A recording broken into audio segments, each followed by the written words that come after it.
किष्किंधा का राजा बाली अपने पिता इंद्र से प्राप्त स्वर्णहार, जो किसी की भी आधी शक्ति खींच सकता था, उसे पहने अपनी विशाल गदा के साथ जिधर भी जाता उधर त्राही त्राही मचा देता। यहाँ तक कि रावण तथा अन्य राक्षस भी बाली के नाम से ही थर थर कांपने लगते। इस पर बाली को लग रहा था कि वो अजेय है, वो संसार में किसी को भी हरा सकता है, और इसी अहंकार में उसने महाबली हनुमान जी को युद्ध के लिए ललकारा और उनकी आधी शक्ति अपने अंदर खींचना शुरू कर दिया। पर उसे शायद हनुमान जी की अपार शक्ति का अंदाजा ही नहीं था कि वो अपने ही काल को ललकार रहा है।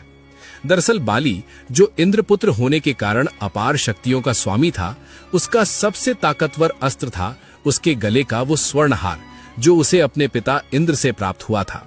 वहीं हनुमान जी ऋषि के श्राप के कारण अपनी शक्तियों को भूले हुए सुग्रीव के मंत्री के रूप में कार्यरत थे।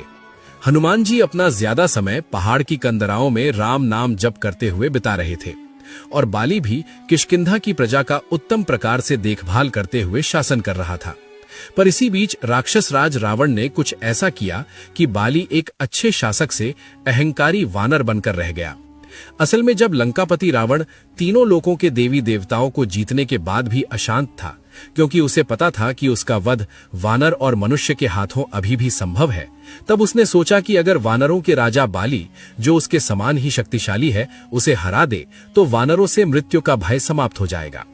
तब रावण अपने पुष्पक विमान से समुद्र तट पर संध्या वंदन कर रहे बाली के समक्ष पहुंचकर युद्ध के लिए ललकारने लगा। रावण ने सोचा कि वो आसानी से बाली को मार देगा, पर बाली ने अपना स्वरूप बड़ा किया और रावण को अपनी बाईं कांख में दबाकर संध्या वंदन करने लगा। संध्या वंदन के बाद भी बाली ने रावण को आजाद नहीं किया। लगभग 6 महीने तक बाली ने रावण को अपनी कांख में दबाए हुए ही अपना जीवन व्यतीत किया। बाली के उछल कूद में पैरों से टकराते, पहाड़ों से रगड़ खाते पूरे 6 महीने तक बाली ने रावण को इसी तरह अपनी बगल में दबाकर घुमाया। जब रावण इस पीड़ा को सहन नहीं कर पाया तो वो बाली के समक्ष गिड़गिड़ाते हुए क्षमा मांगने लगा।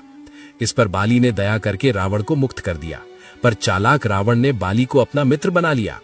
अब रावण जैसे महाबली को हराने के बाद बाली का अहंकार चरम पर था, और वो हर जगह कहता फिरता कि इस संसार में ऐसा कोई नहीं जो मुझे परास्त कर सके, मैं सर्वशक्तिमान हूं, मैंने रावण को भी हराया है।